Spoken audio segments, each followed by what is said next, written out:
Mi nombre es Elena, tengo 35 años y trabajo como contadora en una firma importante.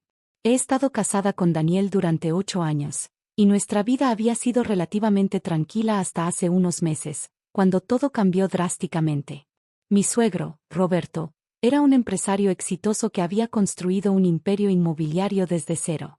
A diferencia de mi suegra Victoria, quien siempre me trató con desdén, Roberto me apreciaba y frecuentemente me pedía consejos sobre finanzas y contabilidad para sus negocios. Elena, tienes un don para los números, solía decirme mientras revisábamos sus libros contables en su oficina. ¿Me recuerdas a mí cuando empecé? La relación con mi suegra era completamente diferente. Victoria venía de una familia adinerada y nunca aprobó mi matrimonio con Daniel, principalmente porque yo provenía de una familia de clase media. Un día, durante una cena familiar para celebrar el aniversario de la empresa, todo explotó. Daniel, cariño, comenzó Victoria con esa voz melosa que usaba cuando tramaba algo. Tu padre y yo hemos estado pensando en el futuro de la empresa. Roberto tosió incómodamente y continuó comiendo su postre sin levantar la vista. Como sabes, eres nuestro único hijo, y la empresa necesita mantener ciertos estándares. Victoria me miró fijamente. Hemos decidido modificar el acuerdo de sucesión. Daniel dejó su tenedor y la miró confundido. ¿Qué quieres decir, mamá? Bueno, querido, considerando que Elena no tiene experiencia en bienes raíces y no viene de una familia con conexiones apropiadas, hemos decidido que la empresa debe permanecer exclusivamente bajo control familiar. Mi corazón se detuvo por un momento. Sabía exactamente a dónde iba esto. Victoria, interrumpió Roberto, pero ella levantó una mano para silenciarlo. No, Roberto, esto debe decirse. Se volvió hacia mí con una sonrisa cruel. Elena, querida, no es personal, pero no eres realmente de la familia. No puedo arriesgar el legado de generaciones permitiendo que alguien sin el apellido correcto tenga influencia en las decisiones empresariales. El silencio que siguió fue ensordecedor. Miré a Daniel, esperando que dijera algo, que me defendiera, pero él solo miraba su plato, evitando el contacto visual. Entiendo, dije finalmente, manteniendo mi voz firme aunque por dentro estaba temblando. Después de todo, solo soy la esposa de Daniel desde hace 8 años, la persona que ha estado ayudando a Roberto con la contabilidad de la empresa durante los últimos 5 años, y la madre de su único nieto. Claramente, eso no me hace familia. Me levanté de la mesa con toda la dignidad que pude reunir. Roberto intentó decir algo, pero Victoria lo interrumpió nuevamente. No dramatices, querida. Simplemente estamos protegiendo los intereses de la familia. ¿Y tú, Daniel? Pregunté, mirando a mi esposo. ¿También estás protegiendo los intereses de la familia? Daniel finalmente levantó la vista, pero sus palabras me dejaron helada. Mamá tiene un punto, Elena. La empresa es muy importante. No esperé a que terminara. Tomé mi bolso y salí del restaurante, ignorando los llamados de Roberto. Las siguientes semanas fueron tensas. Daniel intentó actuar como si nada hubiera pasado, pero algo se había roto entre nosotros. Comencé a dormir en la habitación de invitados y me concentré en mi trabajo. Roberto seguía llamándome para consultas sobre la empresa, pero yo me negaba cortésmente, diciéndole que como no era de la familia, no sería apropiado que me involucrara. Entonces, 3 meses después de aquella cena, recibimos la noticia que lo cambiaría todo. Roberto había fallecido repentinamente de un ataque al corazón. El día del funeral fue surreal. Victoria organizó todo como un evento social, más preocupada por las apariencias que por el dolor. Me mantuve al margen, observando cómo los amigos de la familia desfilaban con sus condolencias ensayadas. Fue entonces cuando el abogado de Roberto, el señor Martínez, se me acercó discretamente. Señora Elena, necesito que venga a mi oficina mañana a las 10 de la mañana. Es sobre un asunto importante que el señor Roberto dejó pendiente. Victoria, que aparentemente tenía oídos en todas partes, apareció de inmediato. ¿Qué asuntos? Yo soy la albacea del testamento. El señor Martínez la miró con calma profesional. Hay otro documento, señora Victoria. Uno que el señor Roberto preparó hace 3 meses. ¿3 meses? Victoria palideció. ¿Después de la cena del aniversario? Exactamente, respondió el abogado. Y es imperativo que todos los involucrados estén presentes mañana. Mientras me alejaba, pude escuchar a Victoria exigiendo respuestas, pero el señor Martínez se mantuvo firme. Algo me decía que la reunión de mañana iba a ser muy interesante. Al día siguiente, llegué a la oficina del señor Martínez exactamente a las 10 de la mañana. Victoria ya estaba allí, con su característico traje negro de diseñador y una expresión de disgusto en su rostro. Daniel llegó unos minutos después, evitando mi mirada como lo había estado haciendo durante los últimos 3 meses. Ahora que están todos presentes, comenzó el señor Martínez, procederé a leer el documento que el señor Roberto preparó 3 meses atrás, específicamente el día después de la cena de aniversario de la empresa. Victoria se enderezó en su silla. Esto es ridículo. El testamento oficial ya. Este es un documento legal separado, señora Victoria, interrumpió el abogado con firmeza. Y según la ley, tiene tanta validez como el testamento principal. Sacó un sobresellado de su maletín y comenzó a leer. Yo, Roberto Mendoza, en pleno uso de mis facultades mentales, declaro lo siguiente.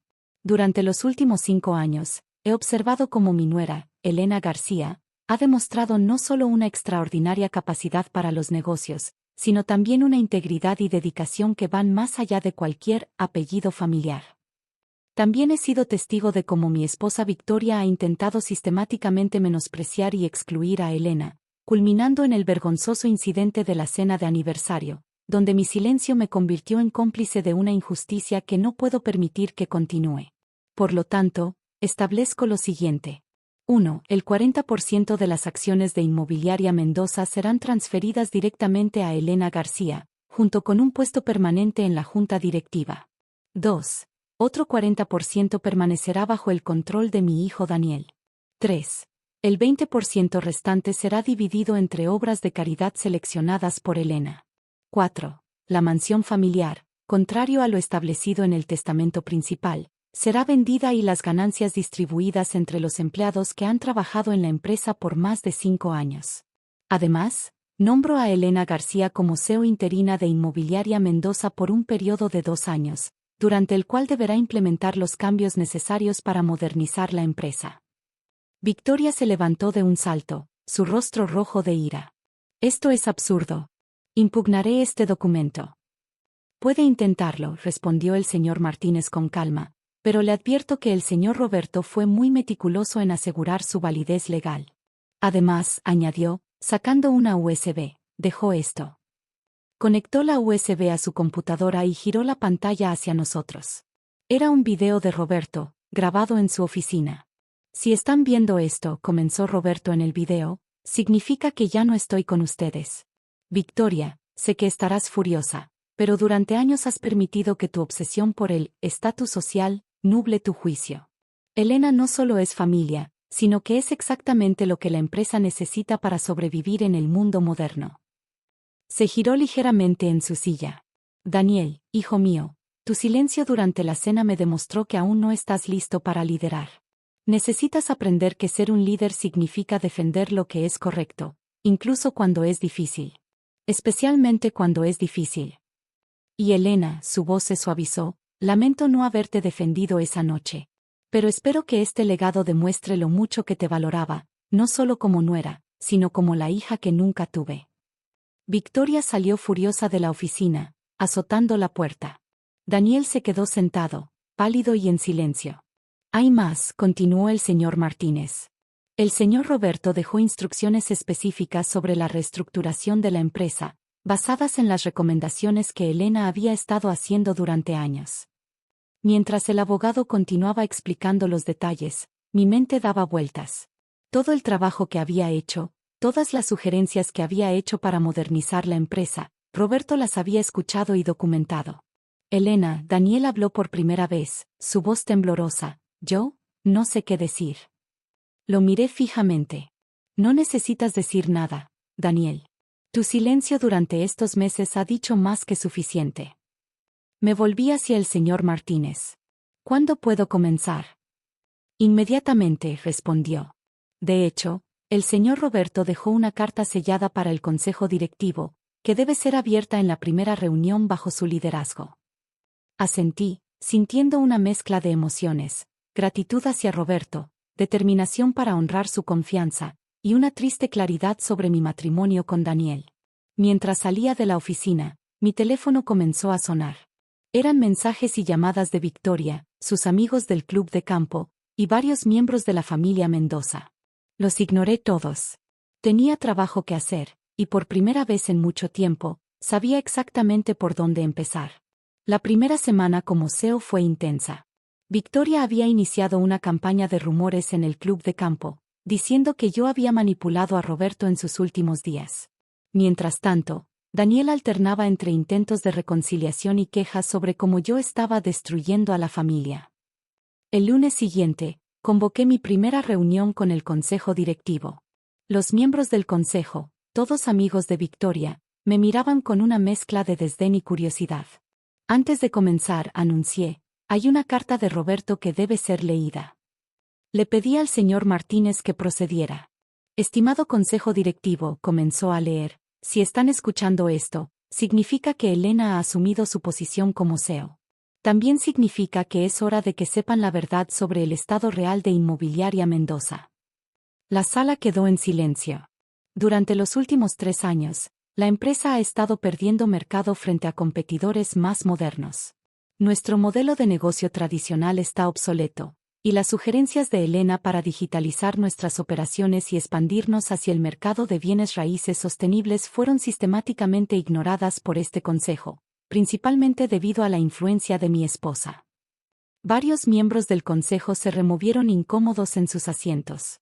Elena tiene en su poder un informe detallado que preparé, documentando cómo cada una de sus propuestas habría generado un 40% más de ingresos si se hubieran implementado cuando las sugirió. También tienen copias de los correos electrónicos donde Victoria instruyó específicamente al consejo para bloquear estas iniciativas. El señor Martínez me entregó una carpeta.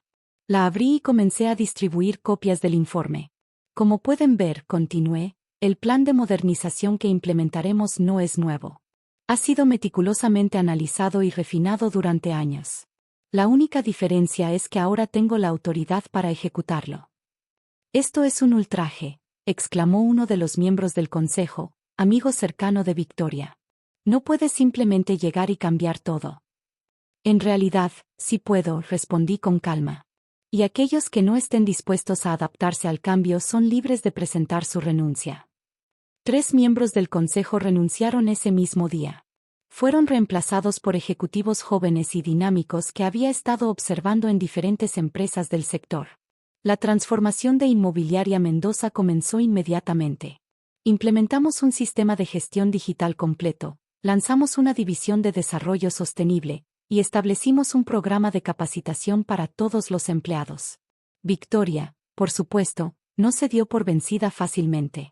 Intentó organizar una reunión de accionistas para destituirme, solo para descubrir que con mi 40% de acciones más el 20% destinado a obras benéficas, que yo controlaba como administradora, sus esfuerzos eran inútiles. Daniel finalmente mostró algo de carácter, aunque no de la manera que esperaba. Una tarde, apareció en mi oficina con papeles de divorcio. No puedo seguir así, dijo. Mamá está furiosa, la familia está dividida, ¿y tú? Tú ya ni siquiera me miras. ¿Y de quién es la culpa?, pregunté, sin levantar la vista de los documentos que estaba revisando. ¿Recuerdas cuando tu madre me humilló en esa cena? ¿Recuerdas tu silencio? Lo sé, y lo siento. Pero no puedo estar en medio de esto. Firmé los papeles sin dudarlo. Nunca estuviste en medio, Daniel. Siempre estuviste del lado de tu madre. 6 meses después, los resultados comenzaron a hablar por sí mismos.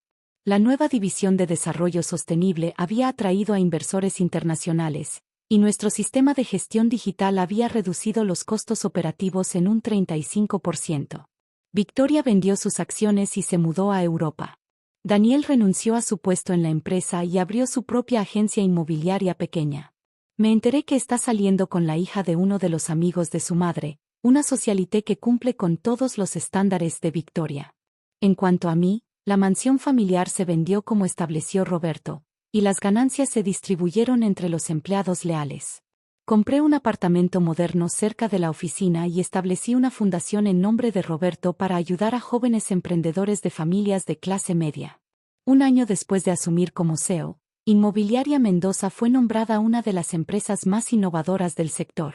Durante la ceremonia de premiación, no pude evitar pensar en Roberto y en cómo su último acto de valentía lo cambió todo. En mi discurso de aceptación, dije algo que se volvió viral en las redes sociales. El verdadero legado familiar no se mide por apellidos o conexiones sociales, sino por integridad, trabajo duro y la valentía de hacer lo correcto. Me enteré que Victoria vio el discurso desde su villa en Italia y arrojó su copa de vino al televisor. Algunos hábitos nunca cambian. Pero yo había cambiado. Ya no era la nuera que buscaba aprobación, ni la esposa que aceptaba el silencio cobarde. Me había convertido en la líder que Roberto siempre supo que podía ser. Y mientras miraba los nuevos proyectos de desarrollo sostenible desde mi oficina, sonreí pensando en cómo a veces las peores cenas familiares pueden llevar a los mejores cambios en la vida.